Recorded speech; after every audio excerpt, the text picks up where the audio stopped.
All right, welcome to the Explainer. Today, we are tackling a huge topic, leveraged crypto trading. It's a tool that can seriously multiply your gains, but, and this is a big but, it can also amplify your risks like almost nothing else.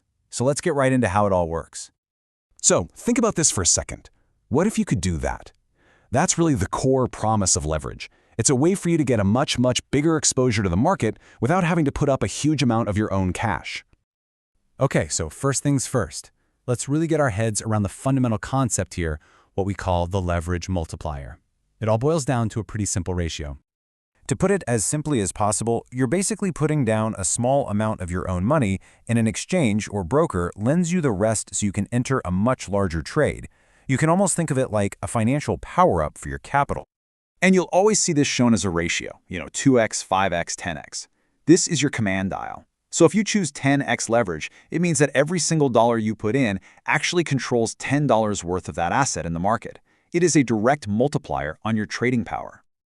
Now this is where you can really see the magic and the danger. Look at this. A normal 5% price move on your own $100 would make you a $5 gain. Fine. But with 10x leverage, that same 5% move suddenly becomes a $50 gain. The thing is, and you have to remember this, it is absolutely a two-way street. That also becomes a $50 loss if the market decides to move against you. So you're probably asking, okay, how do I actually use leverage? Well, getting access to it isn't a one-size-fits-all kind of deal. There are actually a few different products or tools you can use, and each one has its own set of rules.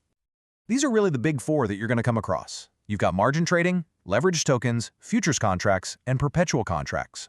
Each one is a totally different vehicle for applying leverage. And believe me, understanding how they differ is crucial. Picking the wrong one can be a very expensive mistake.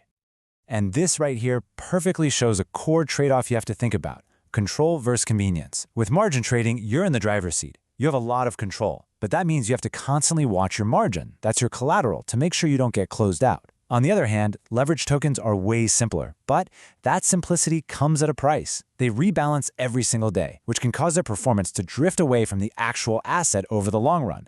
It's a thing called volatility decay. Now, futures and perpetuals, this is where things can get really wild. We're talking 50x, 100x leverage, sometimes even more.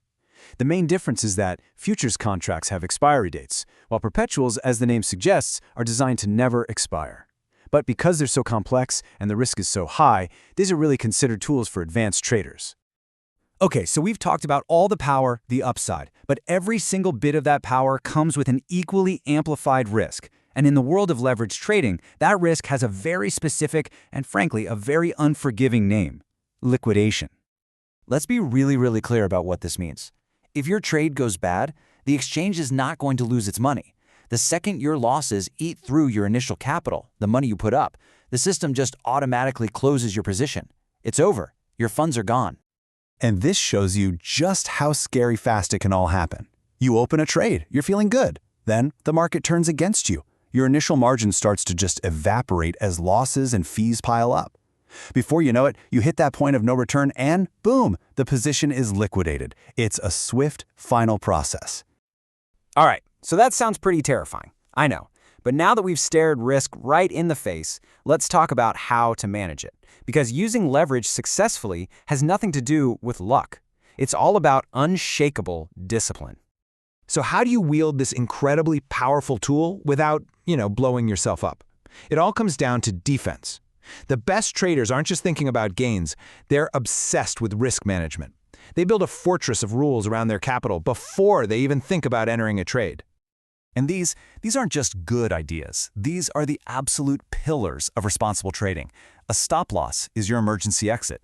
A take-profit order makes sure you actually lock in your gains. Smart position sizing means you never risk too much on one trade, like maybe 1 to 2% of your total capital. And you have to watch those fees because they can slowly eat away at your money if you're not paying attention. This quote just hits the nail on the head. Leverage is not a get-rich-quick scheme. It is not a lottery ticket. It is a professional's tool. It rewards a methodical, patient, and knowledgeable approach. It magnifies your skill just as much as it magnifies your capital, and it magnifies your mistakes just as much, too. And really, that's the ultimate question you have to ask yourself. Leverage just puts a massive magnifying glass on your decisions. So are you prepared to have your choices amplified? Because that's exactly what's going to happen, for better or for worse.